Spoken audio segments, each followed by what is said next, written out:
Laurent Thierry, FIM FM, Talk Politique, la une politique. Retour dans la deuxième partie de cette émission. Vous écoutez toujours Talk Politique, votre émission de débat politique par excellence. Ici, nous recevons M. Boubacar Sidiki Diallo. Il est le président du parti UMP. Avec lui, nous allons analyser l'actualité sociale et politique de la Guinée. Bonsoir à vous, M. Diallo. Bonsoir et bonsoir à vos auditeurs. Bienvenue dans cette émission. Merci. Alors, on va commencer par l'actualité. Le CNT, après s'être doté d'un règlement intérieur, il y a une mission à l'intérieur du pays qui se poursuit, même à Conakry. Vous étant un ancien membre du CNT, quelle lecture faites-vous de cette démarche du Conseil national de la transition ? D'abord, c'est une très bonne chose parce qu'à l'entame, ceux qui ont pris le pouvoir du 5 septembre ont annoncé qu'ils vont faire une refondation totale et que cela va être fait par l'ensemble du peuple de Guinée. Cela a acquis l'adhésion totale de toutes les couches socio-professionnelles du pays. Et puis, donc, si aujourd'hui l'institution en charge de remettre sur la sellette les lois majeures de notre pays et qui doivent agir au nom des populations du peuple de Guinée va au contact de ce peuple-là, je pense que c'est une très bonne chose. Ça augmente leur légitimité parce que, vous savez, ils sont venus par cooptation. Ce n'est pas par élection. Donc, alors, il faut aller à la base, être sûr que ce qu'ils s'apprêtent à faire est conforme avec le besoin des populations. Mais, M. Diallo, le paradoxe, c'est qu'une certaine partie de l'opinion critique cette démarche du CNRD. Du CNT, du CNT, excusez-moi, voilà. Vu qu'au sein même de l'institution, qui fait office d'organe législatif du reste pour la période de la transition, il y a des représentants quand même qui viennent de l'intérieur du pays. Donc en amont, cette opinion estime que c'est jeter de l'argent, mais que ce n'était pas une démarche opportune. Est-ce que vous partagez cette analyse ? Mais vous savez, ces gens ont été cooptés pas sur une base de mission, sur une base de représentation. Or, la base de mission aurait prévalu, c'est-à-dire qu'on aurait les représentants à la base auraient été désignés en leur donnant une mission à venir présenter. Dans ce contexte, ils n'auraient pas eu besoin de retourner à la base. Mais lorsqu'ils ont été cooptés pour représenter la base, quand une question se pose, ils doivent aller avoir l'autorisation de la base pour venir réunir l'ensemble. Ils émanent des couches socio-professionnelles de ces régions respectives, M. Diallo. Mais vous savez... Donc cela peut leur donner une idée de ce qui s'y passe avant d'envoyer de telles missions d'envergure à l'intérieur du pays. Et surtout que le CNT a entretenu le flou en ne communiquant même pas sur le budget Avez-nous besoin de tout ça? Évidemment. Au nom de la transparence, on en a besoin. Je vais juste vous aider dans l'analyse. Lorsqu'on demande à un chef de parti de participer à quelque chose, il est le représentant du parti. Il peut parler au nom du parti, mais il ne vous dira jamais tout de suite oui et aller se mettre à parler. Il dit toujours je demande à ma base. Bien. Regardez, lorsqu'il était question d'aller à un dialogue entre le professeur Alpha Condé et la CELU, à chaque fois qu'il lui était faite l'invitation, il dit « je demande à ma base ». Il retourne effectivement demander à sa base avant de répondre à l'invitation. Donc, ce n'est pas parce que vous êtes représentant que vous dites tout au nom de celui que vous représentez, même si vous ne lui associez pas. Donc pour vous, c'était opportun d'organiser une telle mission. Alors on va parler d'autres sujets, la transition. Je le disais tantôt, cela fait maintenant peut-être le 5 de ce mois, fera 6 mois depuis que Alpha Condé a été renversé. Oui, mais pour bon nombre d'observateurs, nous naviguons à vue, on ne sait pas en tout cas dans quoi nous sommes. Est-ce que vous pensez la même chose? La durée de la transition n'est pas définie, par exemple. Oui. Non, je ne pense pas la même chose. Vous venez tout de suite de dire quel est l'acte posé par le CNT. Et vous savez que le CNT est un acteur majeur dans la définition même du chronogramme de la transition et aussi dans le débat pour la fixation de la durée. Je ne dis pas que c'est le CNT seul qui va le faire, ils ne peuvent pas le faire seuls, mais ils sont un acteur majeur et déterminant. Donc eux, en agissant au nom et pour le compte du peuple de Guinée, ils vont d'abord à la demande du peuple. Et quand ils vont revenir, ils auront un certain nombre de faits et d'informations qui vont partager maintenant avec les autres structures au plus haut niveau. Mais on a comme l'impression qu'on est en train de dérouler le chronogramme sans le chronogramme. Non, il y a des préalables. Il y a des préalables à toute chose. Ils ne peuvent pas aujourd'hui s'asseoir comme un décret, dire bon, la transition va durer X années. Sur quelle base? Et ils ne peuvent pas eux-mêmes inventer les critères et puis donner un timing à chacun sans concerter. Vous savez, il y a une chose fondamentale pendant la transition qu'il ne faut jamais oublier. C'est-à-dire, pendant la transition, c'est une période d'exception. Et cette exception fait que le principe de collégialité et d'entente mutuelle et de compromis est fondamental. Donc, c'est pourquoi vous avez vu, les politiques demandent toujours qu'on puisse... Un cadre de dialogue. Qu'ils n'obtiennent toujours pas. Hein? Oui. Vous comprenez? Et vous faites partie de cette classe politique, même si peut-être... Comment expliquer cela? Même si votre parti ne... je ne sais pas si vous êtes dans une coalition. Oui, on est dans une coalition. Et vous faites partie de ceux qui réclament ce cadre de dialogue, mais Exactement. vous ne l'obtenez pas. Exactement. Pour Qu'est-ce le que ça moment. vous fait? Alors, il y a deux compréhensions. Il y en a qui le voulaient hier, il y en a qui le veulent aujourd'hui, il y en a qui attendent de l'avoir demain. C'est-à-dire que ce cadre de dialogue doit être basé sur des critères fondamentaux qui, d'abord, pourquoi le cadre de dialogue? C'est pour échanger. D'accord? Aujourd'hui, les politiques ont créé différentes commissions pour travailler. Le CPP aussi a créé la commission constitution, la commission code électoral, la commission fichier électoral, etc., etc.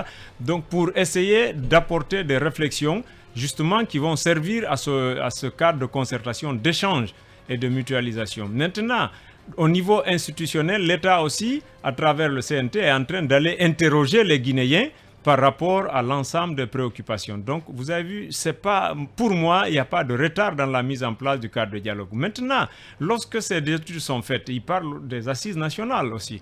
Donc, lorsque tout ça est réuni, nous avons donc un nombre d'informations capables de nous permettre de savoir quels sont les actes réels à poser, en quel temps chaque acte doit être posé, et à partir de là, maintenant, on essaie d'aller au concret. Donc, maintenant, cette fois-ci, si l'État n'exécute pas ce chronogramme comme il faut, on peut lui créditer d'une mauvaise foi de vouloir tirer à la... C'est la longueur. Il y a quand même, justement, en parlant de chronogramme, on l'a rappelé au début de cette interview, le 5 mars, ce sera 6 mois. Et 6 mois, c'est le délai que la CEDEAO généralement accorde aux États qui ont connu une rupture d'ordre constitutionnel pour le retour à l'ordre normal.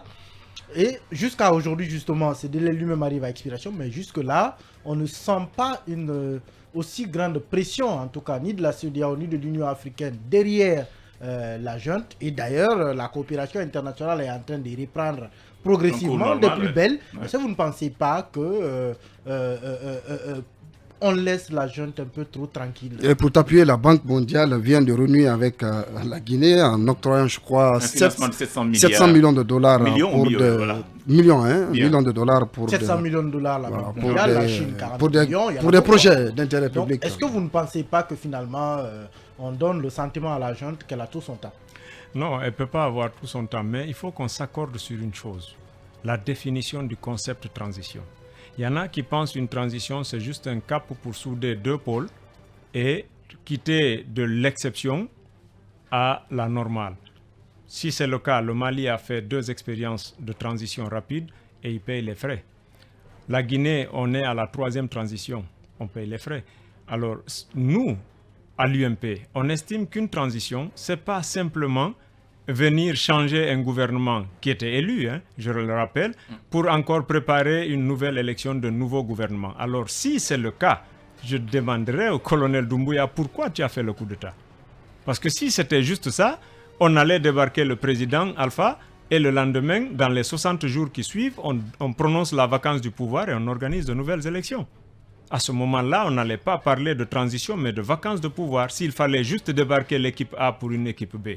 Mais le concept de transition suppose quoi? C'est-à-dire qu'on est un État fragile. Les institutions sont fragiles. La gabégie a été érigée en système de gouvernance. Tous les Guinéens sont victimes. Dans leurs droits essentiels, dans les fondamentaux de l'État, l'État presque n'existait pas. Tout était déliquescent. Vous avez vu où des magistrats venaient se prier entre eux sur comment il fallait invalider certains Guinéens, les mettre en prison pour satisfaire un dirigeant. Pourtant, donc, l'ensemble de tout ça constituait ce que comment on appelle ça, les littéraires appellent le spleen. c'est-à-dire le mal de la société. Alors, Pour lorsqu'une reprendre équipe... Charles Baudelaire, hein. Voilà, elle est Victor Hugo. Alors, lorsqu'une équipe vient débarquer le pouvoir qui était en train d'entretenir tous ces faits et dire on va faire une refondation totale de l'État, je pense qu'on ne va pas aller à une course de vitesse. L'existence d'un État, d'une nation, n'est pas, vous ne pouvez pas quantifier le temps, dire que ouais, en 100 ans la Guinée va finir son existence, donc on doit aller très vite. Non, on court derrière quoi? Mais on doit courir derrière la perfection. Et la perfection, c'est fixer les bases de la refondation. Mais si on n'a même pas fixé les bases, on veut sortir de la chose. Monsieur Diallo, on aura fait du gâchis. Une très longue transition ne pourrait pas inciter les militaires à s'accrocher au pouvoir, à prendre du goût au pouvoir et à continuer à s'agripper pour rester. Il est vrai qu'il y a un document qui circule, qui reste encore à authentifier. On parle d'une transition qui pourrait durer 4 bonnes années. Qu'est-ce que vous en pensez? Est-ce que c'est intéressant vraiment qu'une transition soit de 4 années? Pour enchaîner peut-être sur la question de mon collègue Alpha, selon vous, au regard de l'expérience que vous avez accumulée dans le domaine politique et en tant qu'observateur de la chaîne politique, quelle durée de la transition vous pouvez fixer par rapport au contexte actuel, par exemple? Voilà, je terminerai par votre question. Je tiens d'abord à ce qu'on s'accorde sur un principe. Vous savez, avant d'analyser ou de juger un concept, il faut le comprendre. Il faut le définir conformément à, si vous voulez, au contexte. Aujourd'hui, les gens se disent si l'armée dure au pouvoir, c'est pas bon, il ne doit pas durer au pouvoir. Mais les exemples où les militaires ont fait plus de miracles dans le développement que les civils, prenez la France. Qui aujourd'hui est plus célèbre que le général de Gaulle? Comment il est venu au pouvoir? Pas par élection la première fois. Aujourd'hui, le pays le plus émergent de l'Afrique, c'est le Rwanda. Paul Kagame a tiré de la frontière jusqu'à la capitale et il a le record de durée par rapport à ça. Est-ce que vous n'enviez pas son pays? La question n'est pas qui est aujourd'hui. Excusez-moi. En termes de développement, on peut envier le Rwanda, mais ce n'est pas une démocratie. En Guinée, on a eu même la 9e législature. Il n'y a pas d'opposition au Rwanda. Mais vous, par exemple, vous avez accompagné ce processus. Quand nous prenons par exemple le 3e mandat et autres, vous étiez dans cette institution parlementaire. La démocratie ne construit pas les hôpitaux. Je pense que je suis l'invité. Vous m'appelez pour m'écouter. Et vous ne faites pas mon procès. Alors, non, loin de là. La Guinée, écoutez, il faut aussi que les Africains essaient de repenser le concept de démocratie. Nous voulons une démocratie qui sous-tend l'alternance au pouvoir, même dans le chaos, ou nous voulons une démocratie de développement, c'est-à-dire que nous avons des objectifs. On veut nourrir le peuple africain, on veut soigner le peuple africain, on veut éduquer le peuple africain et on veut épanouir le peuple africain. Et qu'est-ce qui peut apporter ça? Est-ce que c'est la multiplication des chefs d'État pour qu'on nous donne le trophée oui à la démocratie dans la misère et dans le chaos? Je ne pense pas que ce soit ça. En tout cas, nous, de l'UMP, ce n'est pas notre concept. Donc, on ne va pas courir derrière un objectif néant. On court derrière une attente qui est comment on appelle ça, objectivement appréciable. Aujourd'hui, les réformes que nous voulons faire, nous voulons les ressentir. On veut que le dernier Guinéen les ressente. Maintenant, si vous voulez qu'on appuie sur l'accélérateur à chaque fois qu'un gouvernement militaire vient, non, vous ne devez pas diriger, partez, alors on va aller à ça. Les militaires ne sont pas aussi la solution à tout problème. Quelle durée de la transition vous pouvez définir? Je ne peux pas définir une durée de transition, ce n'est pas moi qui ai délogé Alpha Condé. Mais qu'en est-il des 4 ans? Vous pouvez avoir une lecture quand même. Non, la lecture c'est quoi? Il y a une équipe qui est venue débarquer un président élu. Maintenant, c'est à cette équipe de nous dire, et cette équipe a dit à tous les Guinéens, nous voulons faire une refondation totale. Ils ont écrit leur propre charte et tous nos leaders sont venus applaudir, on les a installés comme un chef d'État élu. Et vous voulez que moi, je vous donne la durée? Alors, c'est que je vous ai dit. Excusez-moi. Vous êtes acteur politique, vous êtes partie prenante de la transition. Attends, vous avez votre mot à dire. Mon mot, c'est quoi? Je viens de vous le dire, peut-être que vous n'avez pas écouté. Je dis, lorsque l'institution qui est le CNT aura fini de consulter la population guinéenne pour laquelle tous les acteurs que vous voyez là sont en train de parler, et que chacun dise qu'est-ce qu'il veut, comment il le veut, le CNRD a son agenda. Ils ont parlé d'une refondation totale, ils ont décliné 5 piliers. Maintenant, quand on vient, on va mettre maintenant tout ça en action et nous aussi on est en train au niveau de nos bases, en tout cas le CPP est en train aujourd'hui de travailler dans tous les aspects fondamentaux de la transition. Maintenant on définit chaque activité en fonction d'un timing approprié et on tire la conclusion que voilà, la transition va aboutir à tel processus électoral en tel temps. Mais si je m'assois ici pour vous satisfaire, je dis il faut X années ou Y années. On n'existe pas une réponse de vous, monsieur Diallo. C'est de dire votre opinion. Parce que même avec ces militaires, vous n'avez pas un cadre de dialogue d'abord, même avec ces militaires. Bien, alors monsieur Diallo, on va évoluer. Et vous venez tout à l'heure d'évoquer beaucoup de problèmes auxquels les Guinéens faisaient face. Et avec l'arrivée de cette nouvelle autorité, c'est pour en tout cas laver tout ça. Mais depuis 6 mois, est-ce qu'aujourd'hui vous êtes toujours rassuré de la façon dont les choses évoluent? Parce qu'on a comme l'impression qu'il y a un désamour qui commence à s'installer entre les citoyens et les nouvelles autorités. Oui, c'est visible parce qu'il y a des revendications, mais je veux dire que essentiellement, il y a eu des actes qui ont été posés, mais il y a d'autres actes pour lesquels ils ont raté des virages. Et ça, c'est important de le souligner. Quels sont ces actes-là? Par rapport à la récupération des biens de l'État. Je fais partie des gens qui pensent qu'il faut récupérer tous les biens de l'État. Parce que c'est inconcevable que l'État, il y a 20 ans, avait 3000 bâtis et qu'aujourd'hui, l'État n'a même pas 200 bâtis. C'est impossible. Donc, on ne va même pas spéculer dans ça. Maintenant, si l'État veut récupérer, l'État se met en justiciable parce qu'il s'agit des biens privés, de ses biens privés. Donc, l'État ouvre une procédure judiciaire régulière pour dire tous ceux qui se sont fait vendre mes biens doivent me les rendre. Il va devant le juge prend la décision, le juge ordonne à ce que ces gens-là restituent ça dans le portefeuille de l'État et s'il y a des indemnisations, des compensations, parce que ceux qui ont signé ces actes de vente agissaient aussi au nom et pour le compte de l'État, dont la plupart sont vivants, que l'État aussi peut poursuivre. En justice, d'accord. Donc ça, c'était le virage légal. L'État ne l'a pas fait.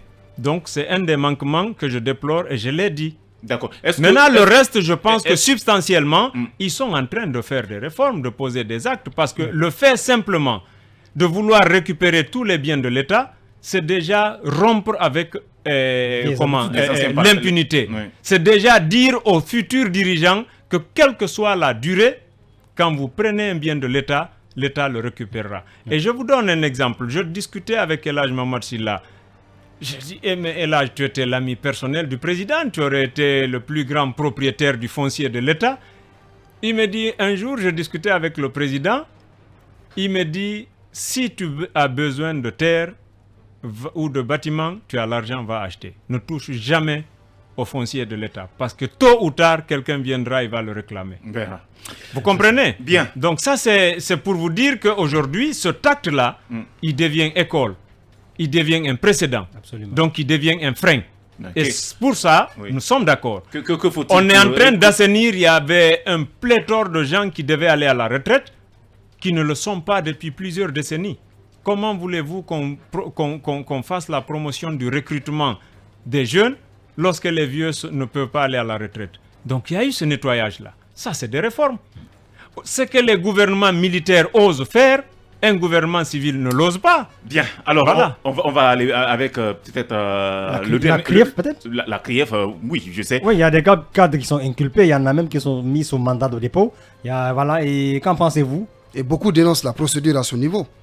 Et pourquoi ils dénoncent la procédure? Ils estiment par exemple que l'État, on ne devrait pas le mettre sous mandat de dépôt, il pouvait rester à la maison. Ça c'est le libre choix des juges quand même. Maintenant, le mandat de dépôt il est prévu par la loi.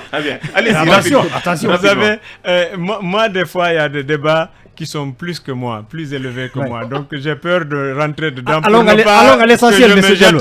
L'essentiel, c'est la CRIEF qui poursuit des cas. Aujourd'hui, je vais vous dire une chose. Le Guinéen, il veut à la fois le feu et le froid. C'est pas compatible. Nous voulons une justice. Et la justice, elle n'est pas là pour caresser quelqu'un dans le sens de la poêle. Mettons de côté les débats de café, les débats politiques et la démarche d'une administration judiciaire. On dit à la CRIEF, poursuivez les bandits à col blanc. La CRIEF est en train de regarder dans les actifs des gens. Lorsqu'on voit des suspicions de fraude, de corruption, de détournement. Un fonctionnaire qui n'a même pas $1000 de salaire se retrouve avec 20 milliards dans son compte. Vous voulez qu'on lui laisse à domicile et qu'on lui dise... Absolument. Bien. Vous comprenez? Donc la CRIEF, pour moi, elle est en train de jouer son rôle et que c'est à nous de l'aider, de la soutenir et de l'accompagner parce que c'est notre aspiration à ce qu'il y ait la primauté du droit. Mais on veut qu'il y ait le droit, mais dès qu'on touche quelqu'un, on dit « Ah non, non, non, pas lui. » Bon, mais dites le droit. On touche à un autre. Non, non, non, non, pourquoi lui? Pourquoi vous arrêtez les gens? Mais le procureur, il doit instruire à charge ou à décharge. Absolument. Lorsque la charge est évidente, alors on vous met dedans. Monsieur Diallo, si elle n'est pas établie, on doit vous laisser en liberté. C'est ça le principe. Bien, on va peut-être aborder le dernier sujet. Hein. C'est concernant la mission conjointe CEDEAO-ONU qui a séjourné récemment à Conakry, mais malheureusement, elle n'a pas rencontré la classe politique guinéenne. Beaucoup accusent les autorités d'avoir empêché la mission à rencontrer la classe politique. Est-ce que vous vous êtes senti un peu lésé? Non, pas du tout. Vous savez, ici, c'est pas... Vous savez ce qu'on appelle en termes français faciles le badaud? Lorsqu'il y a un événement, tout le monde accourt pour voir. Même si ça ne vous intéresse pas. Okay. Quand ils viennent, c'est pour demander des comptes et des explications aux autorités actuelles par rapport à la transition, pour en savoir par rapport à la durée dont vous avez parlé et comment la transition, ils comptent la mener, parce qu'il faut qu'ils aient un agenda. Donc ce n'était pas nécessaire de rencontrer la classe politique. Vous n'avez pas envoyé des invitations. Je suis surpris par ce que M. Seki dit. Ce n'est pas nous qui fixons le délai de la transition. Nous demandons un cadre de dialogue, mais pour fixer un cadre beaucoup plus compréhensif. Maintenant, s'ils viennent demander des comptes à l'administration, peut-être qu'ils attendent d'avoir ça, et puis après, avec nous, on discute par rapport à ça. Si le gouvernement, si le CNRD... Pourtant, il était profit de vous rencontrer la classe politique. Hein, des courriers ont été envoyés à certaines personnalités politiques de ce pays. On a voulu les rencontrer, il y avait les accords de principe, mais après, l'État estime certainement, pour leurs propres raisons, que justement. Pourquoi moi je dis, ça me dit absolument rien. Parce qu'aujourd'hui, la CEDEAO, c'est pas, en fait, ils n'ont rien apporté et ils ne rapportent rien. Un politicien qui compte sur la CEDEAO pour mener des réformes, il ne comprend pas le mécanisme. Oui, combien de fois on s'est battu pour ne pas qu'il y ait changement de la Constitution? La CEDEAO n'a rien dit, n'a rien fait. Vous comprenez? Combien de fois les Africains dans différents pays réclament la CEDEAO, même quand il y a des répressions barbares? La CEDEAO ne fait rien pour les droits humains. La CEDEAO n'est pas sans reproche, mais elle peut prendre des sanctions contre la Guinée et que cela pèse. Je n'ai pas dit qu'elle n'est pas sans reproche. Que vous me dites que vous êtes un peu, excusez-moi du terme, désintéressé du fait que la mission arrive à Conakry et qu'elle ne puisse pas vous rencontrer, vous les acteurs politiques, alors que vous êtes une partie ultra prenante de ce processus de transition. Cela ne vous cause aucun problème? Non, attendez. La CEDEAO ne vous rencontre pas? Excusez-moi. Vous avez posé une question? Oui, allez-y. La CEDEAO, combien de fois on a sollicité l'aide de la CEDEAO? Elle n'a jamais donné suite. Alors, qu'est-ce que ça va être différent quand on les rencontre? Pour prendre un café? Vous avez vu le cas du Mali? Ça ne veut pas dire... Ils ont défié la CEDEAO, mais aujourd'hui... Ça ne veut pas dire... C'est différent. C'est différent. Les Maliens... Attention. C'est le coup d'État, c'est dans le même contexte. Non, attention, c'est complètement différent. La décision de la CEDEAO par rapport au Mali était pour satisfaire les intérêts français. Tout le monde le sait. Vous comprenez? Donc aujourd'hui, la CEDEAO ensuite a un argument valable parce que la junte malienne a demandé le temps de mandat. On n'acceptera pas ça, même pour ici. S'il demande 5 ans, on ne va pas l'accepter. 4 ans, on va accepter. Mais c'est celui qui fait la langue de bois dans ce studio. Je le connais. Merci. Il fait la langue de bois. Je vous connais très pertinent, mais là, on n'est plus pas de langue de bois. Merci beaucoup. On est malheureusement pris par le temps. Merci, M. Diallo, d'être passé dans cette émission. C'est le rendez-vous demain.